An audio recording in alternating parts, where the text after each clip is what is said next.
voltando, deu uma travadinha aí, eu parei de falar, senão vocês não iam acompanhar. Então as questões corporais, por exemplo, as meninas, elas tendem a sofrer um pouquinho com seios, as meninas tendem a sofrer um pouquinho com a silhueta, e aí começam as transformações corporais que mexem muito.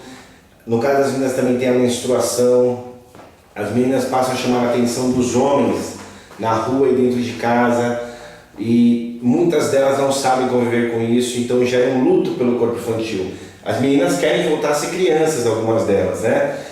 E esses dias eu atendi, pelo menos esse ano, 4 meninas com problema da baleia azul e cortando os seus pulsos, e eu vi que duas delas, pelo menos dessas 4, tinham questões corporais gravíssimas, né? Ligadas a seio que cresceu desproporcionalmente e tudo mais, questões que elas não se enquadravam, não gostavam do seu corpo e por isso queriam cortar e sacrificar o próprio corpo, né? Então nós vemos que é um drama, é um luto. O que é o luto, né? Tem uma autora americana chamada Ross que ela diz que tem 5 fases do luto. A primeira fase é a negação.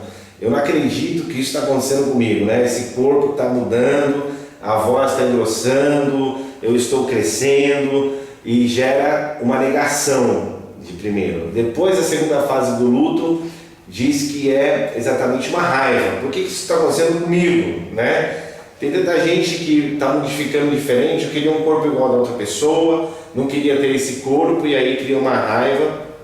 Terceiro, depressão, uma tristeza profunda e oscilações de humor nesse período. 4, blindagem, não quero falar do meu corpo. E 5, aceitação, quando já está na maturação dessa identidade juvenil, né? Mas tem um luto pelo corpo. Por que é importante explicar tudo isso? Para a gente entender por que o adolescente faz o que faz com questões digitais, e a gente vai chegar lá, né? Outra questão que eu marquei ali é a identidade. A identidade dele vai sendo formada, porque na verdade até uns dias atrás esse adolescente era uma criança, era tratado como criança, o pai falava com uma entonação de voz. Agora com esse corpão, com essa vida adulta, o pai já fala de uma outra forma, né? No caso dos meninos, alguns me relatam que os pais vão até para cima, querendo bater, e eles querem brigar com o pai, porque o corpo já é grande, né? O menino também, essas transformações corporais são abruptas e nascem pelos pelo corpo, bigode. Eu lembro até hoje do bigode que nasceu, né? E o pessoal brinca, tá ficando homem, nasceu um bigode. E essas questões vão gerando esse luto e ao mesmo tempo vai criando a identidade, que ele não sabe ainda se ele é um adulto, ele não sabe ainda se ele está numa fase de transição, né? Dessa faixa etária de criança para adulto. Se você pegar os teóricos da psicologia, praticamente todos narram a vida infantil e narram uma fase chamada puberdade ou adolescência, narrando a importância disso, dessa fase, e a gente entender essa fase. O que acontece muito, e eu percebo isso no dia a dia, é que muitos pais parece que não conseguem perceber isso, ou muitos pais parecem que não passaram por esse processo da adolescência e também não está se importando muito em regredir um pouquinho para tentar entender como o filho entende. O mundo do adolescente é diferente do mundo adulto. Apesar de ele ter um corpo de adulto, se comportar muitas vezes como um adulto, o adolescente, a gente não pode esquecer que ele ainda é uma criança. É uma fase de transição entre a vida infantil e a vida adulta. Ele está no meio termo e vai se comportar muitas vezes como criança e muitas vezes como adulto. Eu estou atendendo um adolescente que ele tem 15 anos e ele tem muitos ciúmes do seu irmão que tem 9. Né? Então a mãe demorou 6 anos para ter o segundo filho e depois teve mais 3, né? Então são 4 filhos, primeiro de 15, 9, 8 e 2. E aí ele perdeu o reinado, ele perdeu o trono. E então ele morre de ciúmes dos irmãos mais novos, briga muito, bate, e a mãe chega aqui e ela fala assim: eu não compreendo, eu não entendo, na minha cabeça não cabe isso. O que eu queria dizer para vocês? Cabe, porque na verdade ele é uma criança também, e é isso que eu estou explicando para a mãe, né? E se eu mostrar desenhos de adolescentes aqui, eu tenho alguns, né? Eles relatam isso, que eles são crianças e eles querem esse amor da mãe. Então, eu tenho alguns desenhos aqui. Olha o desenho, por exemplo, de um menino de 15 anos. É um desenho bem infantilizado. Vê se você dá para ver o menino, né? A árvore, né? Dá para ver a árvore aí. E por fim a casa. Desenhos bem infantilizados, né? Para uma criança de 15 anos, 16 anos, né? Que parece desenho de criança de 5, 6 anos. Vou pegar um outro desenho aqui que eu acho legal vocês verem. Esse desenho de uma menina de 16 anos. Olha o desenho, parece de uma menininha que está na idade aí escolar, entre 8 e 9 anos, desenhando bastante cor, né, frutos e tudo mais. São desenhos de adolescentes. O que isso significa? Que são adolescentes que pensam como crianças. Então nós não podemos pegar um adolescente e tratar esse adolescente como a gente trata, né, um adulto, muitas vezes. E é isso que a gente quer no nosso filho adolescente. A gente quer dar responsabilidades para eles, como se eles fossem adultos, né? Então é muito importante a gente saber isso. Então eles sofrem, né, um problema de identidade, não sabem quem são, né? E aí eu queria citar um professor da PUC chamado Ciampa, né? Ele escreve sobre identidade no Brasil, é um dos melhores. Se você quiser entender um pouquinho mais dessa identidade, queria que vocês lessem o Ciampa. Também queria recomendar, né, Morte e Vida Severina, que é muito bom. O Ciampa cita num dos livros dele e você vai entender um pouco dessa questão de identidade.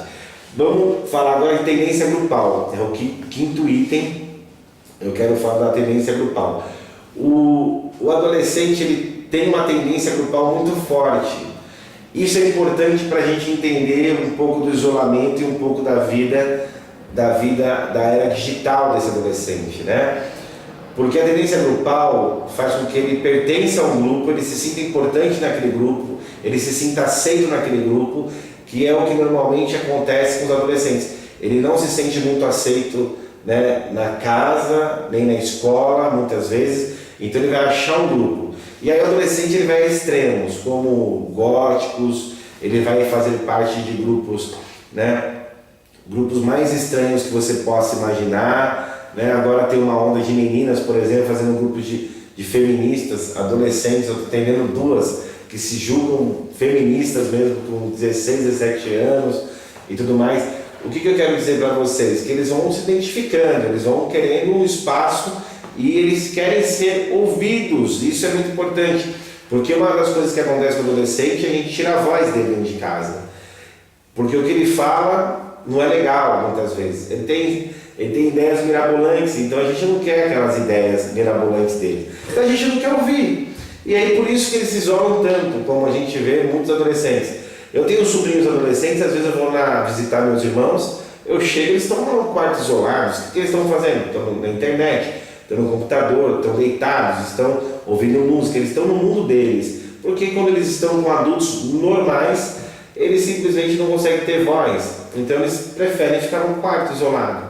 Já justifica um pouquinho por que eles gostam tanto de usar o celular, por que eles gostam tanto do mundo digital, porque eles gostam muito das tecnologias. E a gente vai chegar lá, que é o último item. Eu quero construir com vocês, mães, um pensamento para você entender um pouco mais do seu filho. Depois, o adolescente tem uma necessidade de intelectualizar e de fantasiar as coisas. Adolescente nem começou a trabalhar, por exemplo, vai arranjar um emprego aí, o primeiro emprego, e nós sabemos que hoje o adolescente ele arranja emprego de jovem aprendiz, meninos office boy, meninas office girl, né? E empregos para ganhar pouco, mas eles já acham que com esse dinheiro eles são super poderosos, eles já podem comprar o mundo, né? Eles acham que vão comprar um carro, eles acham que já mandam nas coisas, eles acham que já conseguem controlar a vida financeira deles. Eu não pus esse item ainda, mas eu escrevi um artigo que eu vou publicar pelo Mackenzie e pelo Cielo em breve, porque eu fiz em parceria com um doutor do Mackenzie, chamado, deixa eu ver como que eu pus o tema, Educação Financeira para Crianças, né? Onde nós hoje em dia só vamos aprender sobre finanças na vida adulta, não é nem na vida adolescente, na vida adulta. E aí, quando que a gente aprende? Quando a gente chega na faculdade, tem um pouquinho de noção de finanças e tudo mais, ou quando a gente casa, né? E aí a gente vai aprender sobre finanças na marra. Então eu defendo que as escolas precisam ensinar educação financeira para as crianças, né? E eu faço isso com os meus filhos, mas eu defendo nesse artigo, né, exatamente isso. E o que eu percebo muitas vezes é que os pais não ensinam educação financeira para os seus filhos não sabem gastar o dinheiro, e quando chega na adolescência, a gente já vai ver o que vai dar esse adolescente, se ele vai ser um adolescente que vai reter ou que vai soltar, ou seja, um adolescente gastão ou um adolescente que segura. Então os pais têm que ajudar, têm que orientar os seus filhos a cuidarem do seu dinheiro e, né, eles fantaziam muito. Vou dar um exemplo, eu estou atendendo um adolescente, começou a trabalhar, primeiro emprego, jovem aprendiz, vai ganhar um salário mínimo, 900 e poucos reais, e eu perguntei para ele, o que você vai fazer com o seu primeiro salário? Meu primeiro salário eu vou guardar metade, já vou dar entrada no meu carro. Certo, mas você tem quantos anos? Ah, eu tenho 16 anos. Puxa, cara, com 16 anos você não tem nem carta, né? E aí você tem que orientar o adolescente o que ele vai fazer. Primeiro você tem que tirar uma carta, juntar dinheiro, e carro não é só você pagar as parcelas, tem toda a questão de impostos, tem toda a questão de manutenção do veículo, de seguro. E aí eu fui orientando ele, quando eu terminei ele falou, nossa, eu não acredito que é tudo isso. Então eu vou comprar mesmo um videogame. Então eles fantasiam demais, né, essas questões e eles intelectualizam, eles acham que são inteligentes. E hoje, por conta desse mundo digital, a questão da informação, eles se tornam muito inteligentes. A gente não pode subestimá-los, né? A semana passada, quarta-feira passada, uma semana atrás, eu estive participando de um fórum sobre a evangelização dos vikings numa igreja nossa e de repente um menino de 13 anos pede a palavra para fazer as perguntas e nós liberamos para ele fazer a pergunta. Ele falou assim, eu jogo um joguinho lá, né, chamado, eu não lembro agora o nome, mas era de vikings. E ele fala assim, olha, e ele começou a dar uma aula de vikings pra gente por conta do videogame e do que ele já tinha lido na internet. Então a gente não pode subestimar. Aí eu, num ato de brincadeira, eu falo assim, você vem aqui em cima, senta aqui com a gente, você vai ensinar também, né? Porque na verdade eles têm muita informação, porque eles pegam na internet, eles pegam informação, inclusive uma criança de 10 anos, isso é estatística, uma criança de 10 anos hoje ele tem mais informação do que seu avô ou seu bisavô que tem 80 anos. Por quê? Porque é informação atrás de informação. Já queria entrar nesse índice, não esqueço, né? Eu estou fazendo um mestrado no Uruguai sobre um mestrado em educação e eu aprendi muito nesse módulo que eu tive em janeiro sobre as TICs, né? Que é tecnologia, informação e comunicação, né? E exatamente o que eu percebo com isso? Que as crianças tendo as TICs ou as TIC lá na escola, né, que são essas tecnologias de informação e comunicação, por exemplo, no Uruguai toda criança em idade escolar tem um computador e internet free, à vontade, eles possuem isso à vontade, então eles vão ter muita informação. Eu lembro que eu fui visitar um pastor nosso no Uruguai e os filhos dele, 2 em idade escolar, os 2 tinham um computador, um notebook, os 2 acessando a internet, os 2 fazendo vídeos e os 2 assim, muito interagidos com esse mundo digital, crianças entre 8 e 9 anos de idade já dominando a tecnologia.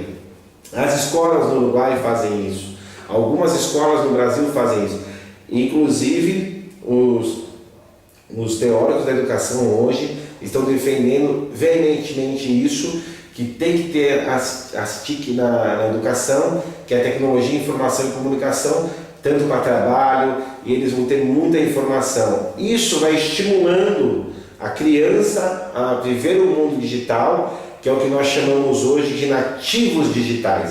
O que é nativo? Já nasceu sabendo mexer naquilo. A minha filha, eu nunca esqueço, quando ela tinha 1 para 2 anos, ela dominava de ligar, de pôr a senha em tablet, em celular. Hoje ela entra sozinha no YouTube, ela consegue ver. Logicamente que nós, pais, cuidamos e ficamos de olho no que eles estão vendo, qual o conteúdo. Porém, eles dominam isso, eles dominam essa arte e quando chegar na adolescência vão dominar muito mais, né? Uma outra questão que acontece com eles, como eu já disse, são as crises religiosas. Eu identifiquei nas igrejas que eu passei como pastor, A Guaianazes é a 6ª igreja e é um fenômeno nas igrejas quando os adolescentes completam 11 anos, exatamente a idade da pré-adolescência. Eles não se identificam mais com aquele discurso religioso, eles não se identificam mais com a igreja. As igrejas, em contrapartida, não têm conseguido falar a linguagem adolescente, porque hoje só criou um grupo de jovens ou a mocidade e colocam um adolescente entre 11 e 15 anos, por exemplo, junto com um camarada de 18 a 24 anos que está já namorando, trabalhando, fazendo faculdade. Os assuntos não são os mesmos assuntos. Aquele adolescente se torna zoado ou zombado naquele grupo e ele vai acabar tendo o desprazer de estar naquele grupo. Por isso que tem que ter um grupo de adolescentes e um grupo de adultos, ou um grupo de jovens. Pode até juntar a mocidade para fazer um acampamento, mas tem que ter um grupo coeso, para que ele se sinta parte desse grupo e para que ele desenvolva muito bem, né? Eu lembro da minha adolescência, né? Eu sempre fui líder de adolescentes, desde quando eu entrei na igreja com 12 anos, já assumi uma liderança ali nos adolescentes da igreja que eu fazia parte, e a igreja tinha muitos adolescentes. Então esse grupo foi um grupo que me deu prazer, que me deu alegria de pertencer.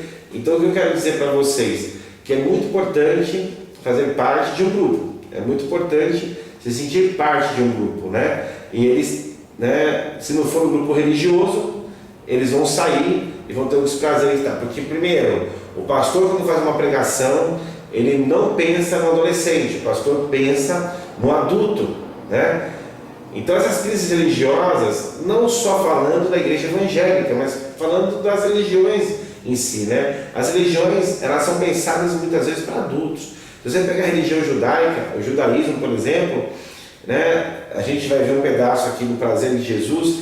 Um dos prazeres, por exemplo, de Jesus era exatamente estar no grupo religioso. Com 12 anos, tem um relato na Bíblia, em Lucas capítulo 2, que Jesus vai para uma festa em Jerusalém, que era a festa da Páscoa. Eles iam em romaria. Normalmente a romaria eram grupos de homens, mulheres e crianças.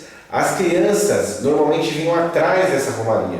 Então como que funciona a romaria? Mulheres na frente, homens no meio, crianças atrás. E as crianças vinham atrás, muitas delas chorando, querendo o amor do pai e da mãe, mas eles iam andando, conversando, cantando. E aí quando a família de Jesus chega em Belém, eu estive em Israel em 2016, hoje de carro de Belém até Jerusalém, pode colocar aí mais ou menos 1 hora de carro, em romaria, 3 dias praticamente de viagem, né? Porque eles iam parando, comiam, paravam para fazer acampamento nas cidades e até chegar em Jerusalém. Aí quando eles voltam para Jerusalém, depois de 3 dias, né, eles voltam para Jerusalém, eles notam fé que Jesus não estava. Aí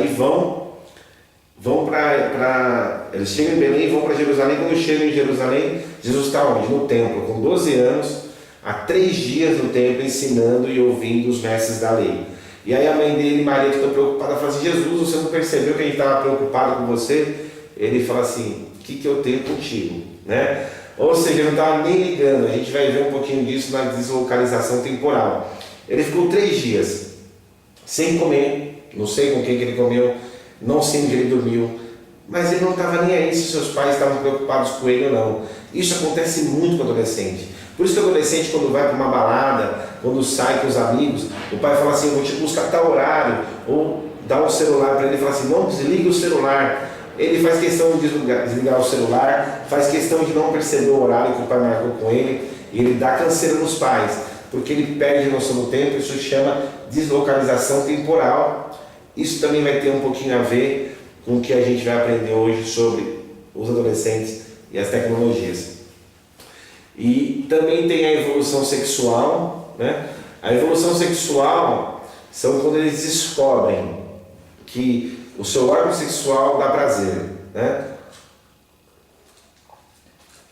Quando eles descobrem que eles têm prazer. E é nessa evolução sexual que vai gerar também os homossexuais, né? Para Freud, isso é construído desde lá da infância, né? Freud usa 5 fases que a gente chama das fases da sexualidade infantil. Tem até um livro de Freud chamado Sexualidade Infantil, E as 5 fases para Freud são oral. Essas fases da sexualidade não querem dizer fases sexuais como o adulto entende sexo ou sexualidade, mas são fases que dão prazer, né? Questões prazerosas, né? Então, para nós sobrevivermos nesse mundo, a gente tem que viver de prazer. Por exemplo, eu tenho prazer por comer bem, comer em lugares legais, então eu gasto bastante dinheiro comendo, né? Prazer em viajar, então eu gasto bastante dinheiro viajando. O que eu quero dizer? Isso me dá alegria, me dá, né? Não precisa ser um prazer sexual em si. Então o Freud disse que o primeiro prazer da criança é no amamentar, então ele chama isso de oral. Por isso que normalmente a gente vê crianças de 0 a 2 anos, tudo que pega põe na boca, né? Coloca na boca. Depois ele diz que a fase anal, que é a fase do cocôzinho, do xixizinho, quando os pais vão tirando da fralda e vão levando os filhos até o banheiro, ensinando que ali que tem que despejar todos os seus defecar ou urinar, tudo ali naquele lugar, né? Depositar tudo ali, né? E vai dos 2 aos 4 anos. Depois tem um período dos 5 aos 7 anos que Freud chama de fase fálica ou fase do Édipo, que é quando o menino descobre que tem um pênis e a menina pensa que o dela vai nascer ainda, porém é ali que vai se dando a questão genital já na sua primeira fase.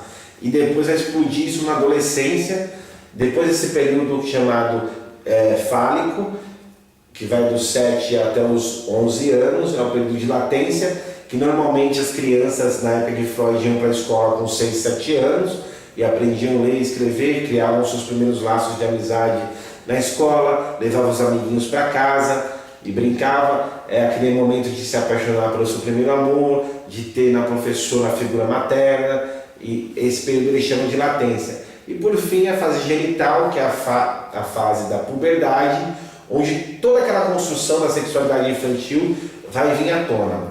Por isso que eu, como um psicanalista, vamos dizer assim, ou que caminha na linha de Freud, entende que nós somos um resultado da nossa infância. Então tudo aquilo que a gente viveu na infância vai desembocar na adolescência. Por exemplo, se teve um abuso infantil, vai desembocar na adolescência. E aí vão vir todas as questões sobre heterossexualidade, sobre bissexualidade, homossexualidade. É aí que vai desembocar tudo. Eu não estou falando se eu acredito que essa questão é uma questão genética, é uma questão ambiental, ou é uma questão, né, construída. Não, eu não estou falando disso. Estou querendo dizer que é nessa fase da adolescência que vai explodir de uma forma muito potente isso, né? E aí que começam os primeiros namoros. Hoje a estatística diz, segundo o IBGE, que as meninas, as mulheres, tiveram suas primeiras relações sexuais entre os 14 aos 16 anos, na adolescência, né? Esses dias conversando com uma adulta que me procurou e ela tem problemas sérios com a sua sexualidade, eu perguntei quando que isso iniciou, quando que isso se deu. Ela disse, quando eu perdi minha virgindade com 16 anos. Isso, uma mulher já, né? Uma adulta, e isso aconteceu no século passado, só para vocês terem ideia. Ela perdeu sua adolescência no século passado e tem problemas até hoje. Então as questões da adolescência, elas são muito, como eu posso dizer, muito fortes para um ser, né? A gente já passou, não consegue voltar no tempo e relembrar as questões. Talvez devíamos fazer uma regressão na pulsão, ou seja, vem para a terapia, a gente vai voltar para aquela fase, tentar lembrar daquela fase, das coisas que aconteceu, para a gente entender os adolescentes. E aí a gente entra no 10º item que eu coloquei, que são as contradições sucessivas. A adolescente se contradiz, né? Principalmente se está mentindo. Você vai questionar o adolescente, você está mentindo?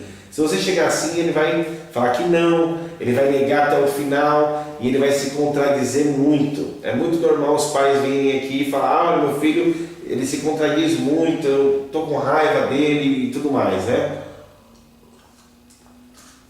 O 11º item, nós denominamos, né, a Arminda Verastur e Nobre denominam como separação progressiva dos pais. O que é a separação progressiva dos pais? É muito normal.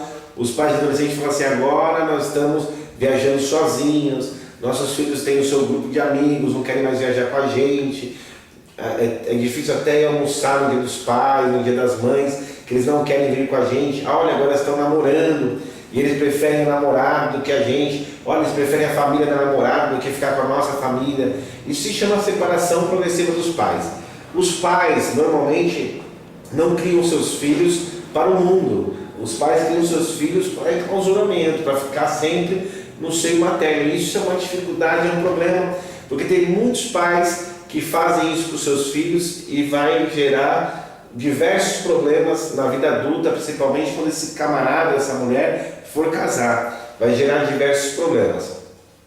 Um dos problemas muito graves, inclusive eu trabalhei pelo menos uns 2012 a 2015, uns 3 anos com essa demanda, que é a demanda das drogas.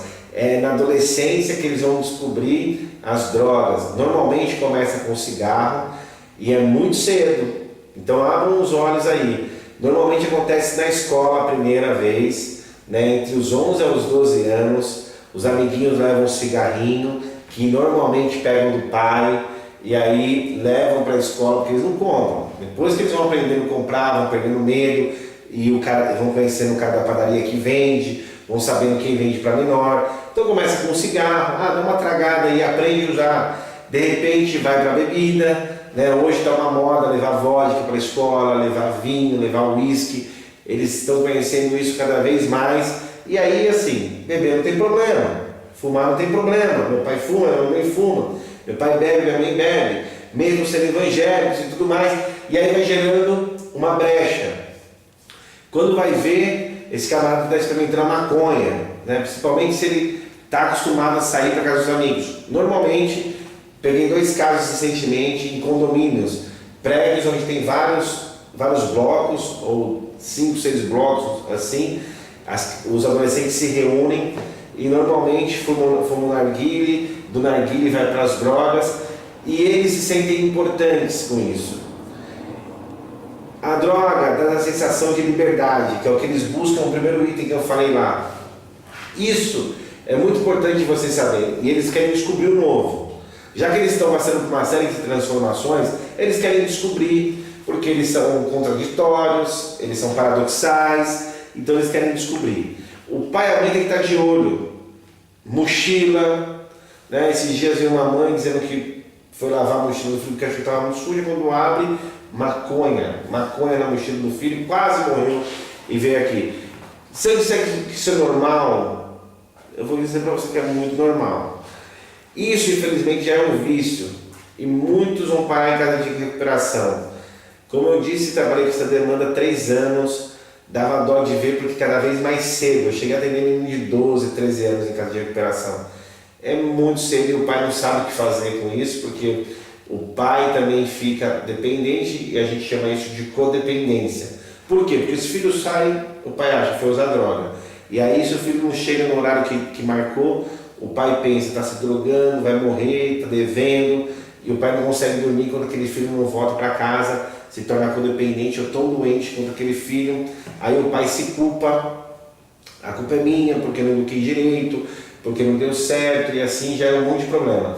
Droga na adolescência é um fenômeno normal. A Arminda Verastur, em 1970, inclusive ela é uma argentina, nem vive mais, ela não colocou isso no livro dela. Drogas eu estou acrescentando, porque é uma coisa muito recorrente aqui no consultório. Muitos vêm. Se não vem o filho, vem os pais. E vem falar, e vem chorar, e vem aqui falar. Então aqui ó, tem até caixinha de lenço. Ó. Eu renovo a cada mês essa caixinha aqui, porque eles choram muito aqui dentro. Flutuações de humor. Né? Vocês vão ver adolescentes que um dia vai estar muito felizes, outro dia vão querer ficar deitados na cama, tristes. Né? Eles têm uma flutuação de humor muito grande, com relações à alegria ou tristeza. Muitos, inclusive, acham, né, que estão depressivos. É uma labilidade mesmo. Vai ter gente que está muito feliz, muito triste, muito bravo, né, muito irritado, outro dia está muito calmo. Isso é adolescência. Né? Alguns pais falam assim, agora ele está me enfrentando. Eu vou brigar com ele, ele me enfrenta. Né? Isso faz parte dessas flutuações de humor. Por que ele passa por isso? Transformações corporais, muito hormônio, muitas questões do dia a dia. Eles acham que só eles têm problemas, então tudo para eles é um problema, também gera ansiedade, e aí vai ter muitos problemas com relação a isso. E por fim, eu queria tomar até um pouquinho mais de tempo, é a questão da era digital. Por que que o adolescente ele fica tão fissurado, tão ligado pela era digital? Porque é nesse ambiente, é nesse espaço, onde ele não precisa de muito contato, né? O Oliveira, no artigo dele, Adolescência e Tecnologia, ele diz isso, que na verdade, porque ele não tem muito contato, né, essa tecnologia também faz com que ele seja aceito em qualquer grupo. Ele pode entrar em qualquer sala virtual, ele pode entrar em qualquer comunidade no Facebook, ele pode entrar em qualquer grupo do WhatsApp, ele pode falar o que ele pensa e as pessoas ali, ou alguns vão apoiar, outros vão ridicularizar, mas ele não vai estar na frente daquela pessoa, ele não vai ter contato físico com aquela pessoa. Então o adolescente ele está buscando cada dia mais relações sem consistência. O que Zygmunt Bauman, ele vai dizer no seu livro Modernidade Líquida, que hoje nós estamos vivendo a era, né, que ele nem chama mais de pós-moderna, né? Eu estava pensando que a gente estava na modernidade, mas vem Bauman e fala assim, vocês estão na modernidade líquida. O que é modernidade líquida? É aquela modernidade que não tem consistência. Se jogar essa água aqui, eu não consigo segurar essa água. Ela vai escorrer pelas mãos, eu não consigo segurar. É mais ou menos isso, são as relações descartáveis. As relações que não me fazem bem, eu não quero, então eu quero ter mais relações como essas, né? Hoje em dia o adolescente ele desmancha, ele termina um namoro, ele acaba um casamento pelo WhatsApp. Ele não quer mais ter esse contato físico, de ter que ver a pessoa ali, ter que enfrentar aquela pessoa, porque ele está enfrentando os pais a todo momento, os pais que estão controlando, o professor que está controlando, né? Então ele não quer ter enfrentamento. E Oliveira traz isso no seu artigo, né? E ele também é um escape da solidão. Um adolescente pode parecer que não, mas ele é muito solitário, né? Tem até a questão do isolamento que a Arminda Berasconi também fala. Por que eles se isolam? Porque é uma fase da maturação deles. Como eles não estão sendo compreendidos, como eles estão sendo sofrendo muita pressão dos pais, então normalmente eles se isolam mesmo. E é nessa fase do isolamento, para eles terem a maturidade e se conhecerem melhor, que eles vão para os grupos e para a era digital. Aí vão para a internet e eles vão nadar de braçada nisso. Só para vocês terem ideia, né? O Oliveira, nesse artigo dele, ele fez algo muito legal, né? Lá de Curitiba, da revista Educar. Ele fez algo muito legal, até coloquei ali as estatísticas, né?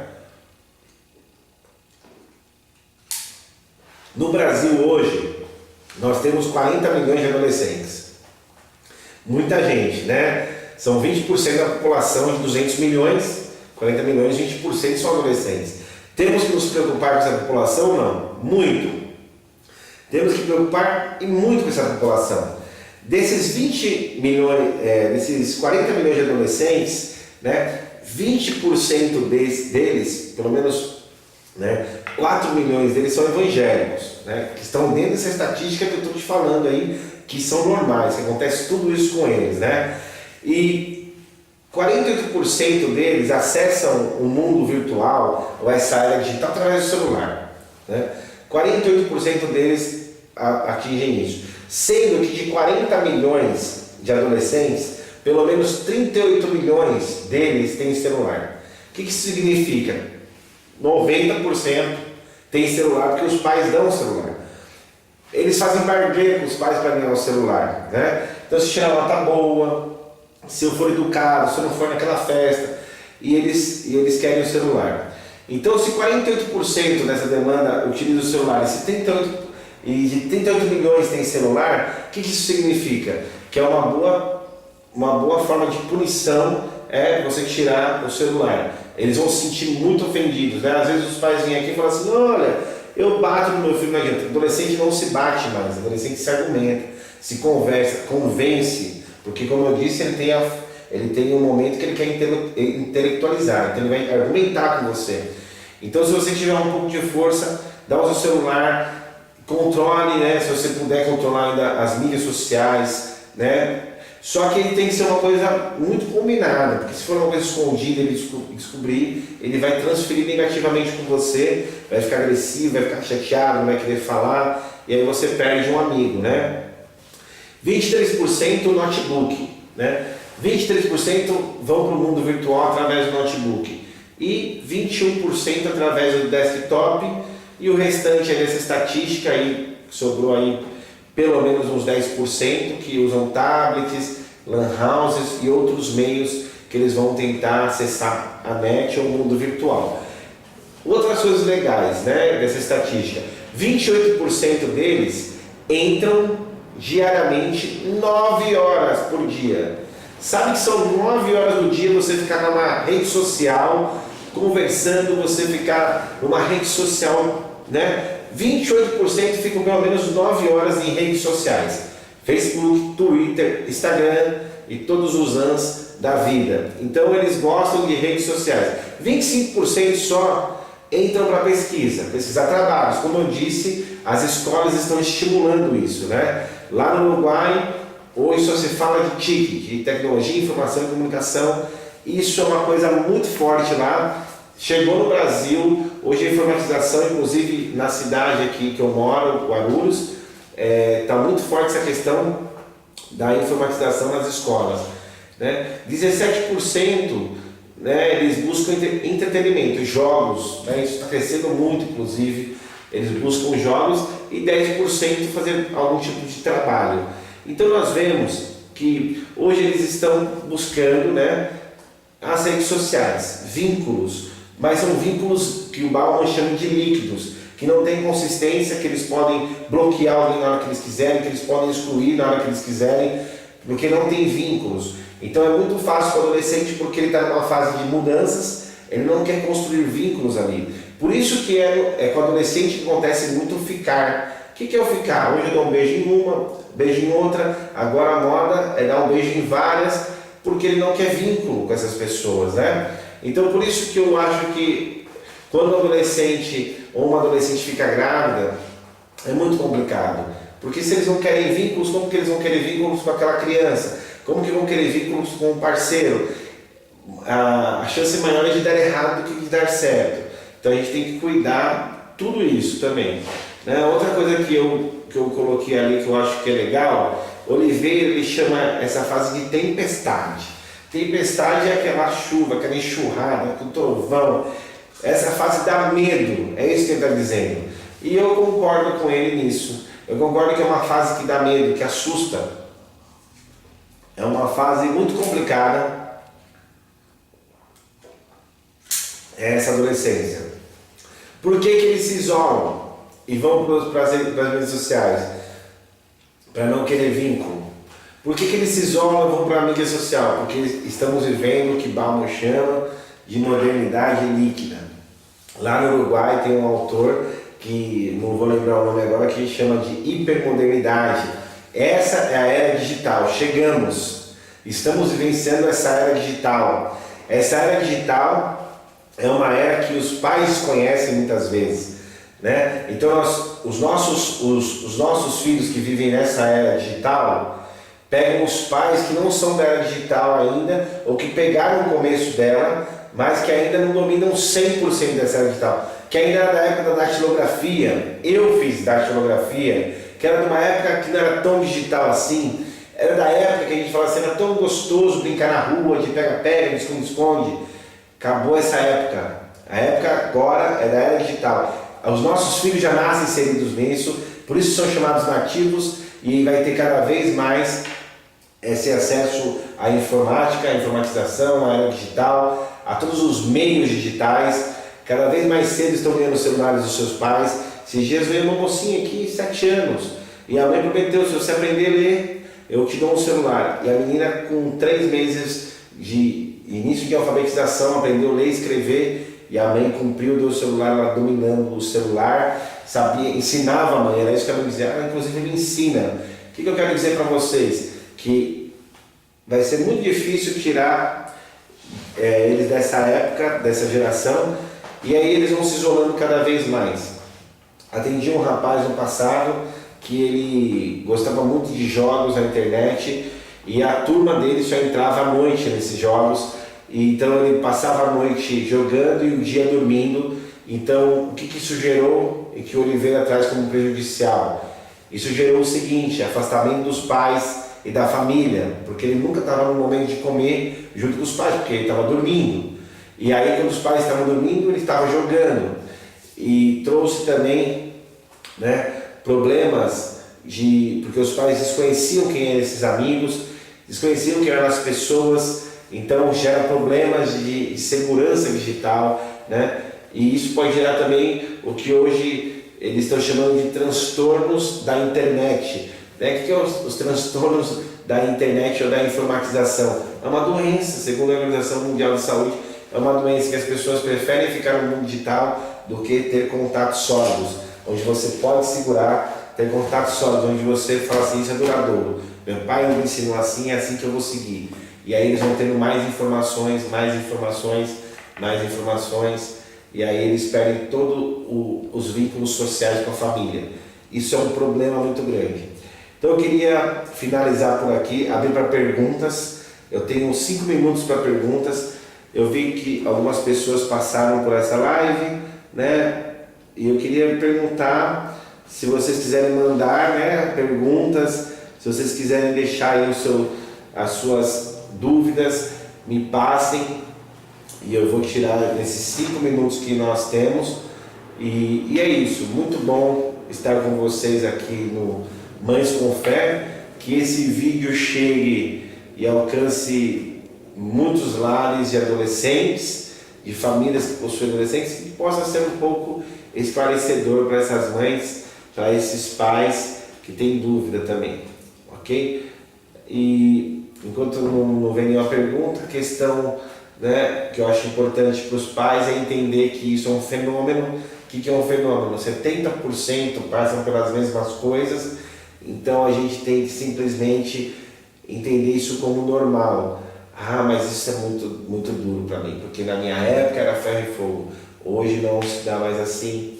Como eu disse, eles vivem numa sociedade diferente da nossa, não tem como a gente caminhar com eles dessa forma.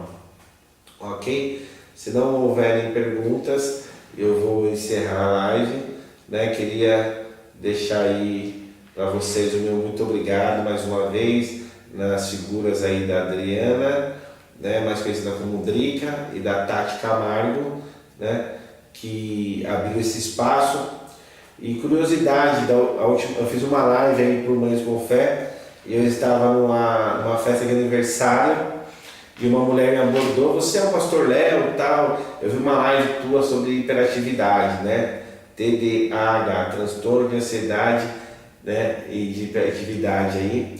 E aí eu sei que essa mulher sentou na mesa assim que eu estava, e ela tirou muitas dúvidas ali, porque ela viu a live do Mães com Fé, né? Eu acho que aquela live chegou quase 300 visualizações. E é legal que a gente consegue atingir um público que não vem aqui. Como eu disse, hoje eu tenho 20 pacientes. Desses 20 pacientes, nesse momento eu estou com 20%, 40% praticamente da minha demanda, entendeu? Veio uma pergunta da Drica aí: como introduzir a fé na vida de um adolescente? É simples, né? Tem os dois tipos de adolescente que eu quero apresentar para vocês. Aqueles que já nascem na igreja, então não espere ele ficar adolescente para introduzir a fé, porque na verdade as questões de moral, de caráter, de personalidade, elas são introduzidas até os 5 primeiros anos de vida da criança, e é aquilo que Salomão dizia, né? Ensina a criança no caminho que ela deve andar, quando ela crescer, vamos colocar uma tradução mais atualizada, dificilmente ela se desviará dele, né? Então, eu acho que introduzir desde criança. Lembra que eu falei que a sexualidade ela é construída? Assim como ela é construída e vai chegar na genital, na fase da puberdade vai desencadear as questões sexuais aí, aflorar isso aí. Então tem que, se você é cristão, se você é crente, ou se você, né, possui uma religião, inculque isso na vida dos seus filhos desde pequeno, que eles vão vir aqui adolescente e vão me trazer coisas que já estão inculcadas na cabeça dele, né, questões cristãs. Agora tem um outro adolescente que se converte, que vai para a igreja através de um namorado, de uma namorada. Normalmente eles vão para a igreja na fase da adolescência, porque começou a namorar na escola, ainda um é evangélico, o outro leva para a igreja, e aí você tem que ensinar a verdade, né? Eu fui para a igreja adolescente, eu tinha 12 anos, e eu sou do bairro da periferia de São Paulo, Cangaíba, e eu era arrueiro, gostava de empilhar pipa, fazer balão, e eu lembro que minha irmã me levou, minha irmã já era evangélica, mas a minha irmã não conseguia me levar pelo convite, né? Então ela levou o meu melhor amigo para a igreja, esse meu melhor amigo se batizou e eu falei, poxa, agora eu vou também.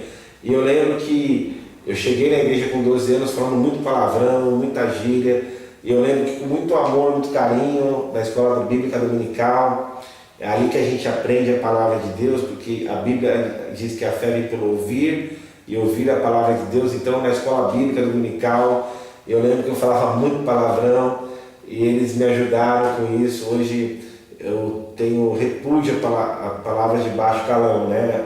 Isso vai mudando, né? E hoje eu sou, além de psicólogo, sou um pastor. O que eu quero dizer com isso, né? Que a igreja tem que fazer um trabalho com essa demanda. Na minha época, como eu disse, tinha muitos adolescentes na minha igreja. Eram cerca de 50, era uma igreja com muito adolescente. E tinha muito trabalho para adolescente, tinha acampamento, a escola bíblica tinha campeonato de Bíblia, e eu lembro que eu gostava muito de estar ali, aprendendo aquelas questões, e aí você vai se apaixonando por uma menina, e aquilo vai fixando você naquele ambiente, você vai se identificando com o grupo. Então a igreja tem que fazer um trabalho pensando no adolescente, né? Eu acho que todos os problemas que nós temos na sociedade hoje, ele tem a ver com uma família disfuncional. A gente vê isso lá depois da queda de Adão e Eva em Gênesis 3, todos os problemas e as consequências do pecado de Adão e Eva que geram na família, inclusive Caim mata Abel, os filhos de Adão, um assassina o outro, né?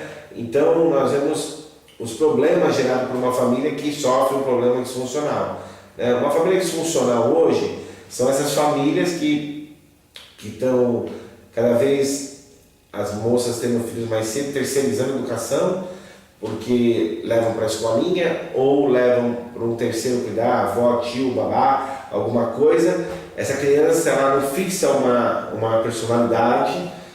O que vai desembocar? Uma família disfuncional na frente, o que o Winnicott talvez chamava na época dele, 1940, de delinquência, um adolescente delinquente, que é aquele adolescente que não vai obedecer nenhuma voz, porque ele teve várias vozes para obedecer. Então, hoje nós temos um problema muito grande na sociedade que está desencadeando problemas sérios para adolescentes, que estão vindo muitos aqui, inclusive desses 8 que eu falei adolescentes, pelo menos 3 são frutos de famílias e lares destruídos, de divórcios e tudo mais. O que eu quero dizer com isso? Que eles perdem a identidade, aquele momento de ter a identidade eles perdem por completo, já estão passando por diversas mudanças, e é mais uma mudança que eles têm que passar, que eles têm que enfrentar, então isso é bem complicado, né? Ok? Eu não sei se eu consegui responder aí essa pergunta, mas é mais ou menos por aí. Eu creio que tem os dois tipos de adolescentes, aqueles que chegam e aqueles que já estão inseridos na igreja, né? O legal é que a gente faça com que eles entendam esse mundo religioso, que eles aceitem Jesus por si só, né? Os meus filhos, por exemplo, eu batizo crianças, eu os batizei, né? Até por ocasião que estava no Rio Jordão, e batizei os 2 crianças, e naquela semana eu inculquei bem a importância do batismo, por que eles estavam se batizando, e eles fazem parte da vida religiosa, questionam já, eu tenho um de 7, uma de 4, questionam bastante. São questões legais de você ensinar, introduzir, né? Eu acho que são bem bacana você construir isso com os seus filhos, ok? Agora eu tenho uma geração na minha igreja que está chegando de adolescentes, que é legal também, né? Pelo menos 2 chegaram esse ano, se batizaram, estão no primeiro amor, então eu faço questão de ensiná-los. Eu faço questão de estar, já ensino nos grupos sociais da igreja, porque eles são assim, né? Hoje a gente tem um trabalho muito forte com o Facebook na igreja, com o YouTube, eles estão envolvidos em lives, eles estão envolvidos com essas questões, porque eu estou inserindo eles para o lado bom. Eu esqueci de falar, mas acho que é legal para a gente finalizar mesmo, porque eu tenho horário, né? O problema também da pornografia com eles começa na puberdade, né? pais que chegam aqui e falam assim, olha, deixei meu celular com meu filho, ele estava olhando fotos de mulher pelada, né? É legal, por exemplo, na puberdade, na adolescência, ele separar o menino da menina se só tem um quarto de casa, eles estão com a sexualidade aguçada ali, né? Um pai me procurou recentemente que o menino estava passando a mão na irmã. Então são questões que são interessantes a gente entender com adolescentes. Aí seria uma outra palestra, mas eu queria ficar por aqui, agradecer mais uma vez, né? Eu passei uma série de temas aí para a Tati, ela vai filtrando temas que dá para a gente falar voltados à teologia e à psicologia, que são as áreas que eu domino. Atualmente estou dando aula nas nossas faculdades metodistas livres aqui em São Paulo, lá na Liberdade, aqui em Vila Galvão, em Mogi das Cruzes, Diadema, que é Jardim Rei, e também em Taboão. 5 extensões estou falando sobre psicologia pastoral, que são questões psicológicas que vai de 0 a 100 anos, vai na vida da pessoa e como isso influencia a nossa igreja. Queria que vocês pudessem acompanhar meu canal no YouTube. O meu canal no YouTube é Leonardo Simões. Vocês entram lá, tem bastante coisa legal lá. O meu Facebook também é Leonardo Simões. Vocês podem entrar pelo da Drica ou pelo da Tati, me adicionam lá, podem tirar dúvidas. O meu e-mail é leo_simões2001, Leo, L-E-O, _ Simões sem o acento, S-M-O-E-S, 2001, @yahoo.com.br. Pode deixar lá um e-mail, eu respondo, ok? E queria agradecer mais uma vez esse espaço. Fiquem com Deus. Tchau, tchau. Deus abençoe vocês. Tchau, tchau, gente. Deus abençoe vocês. Uau!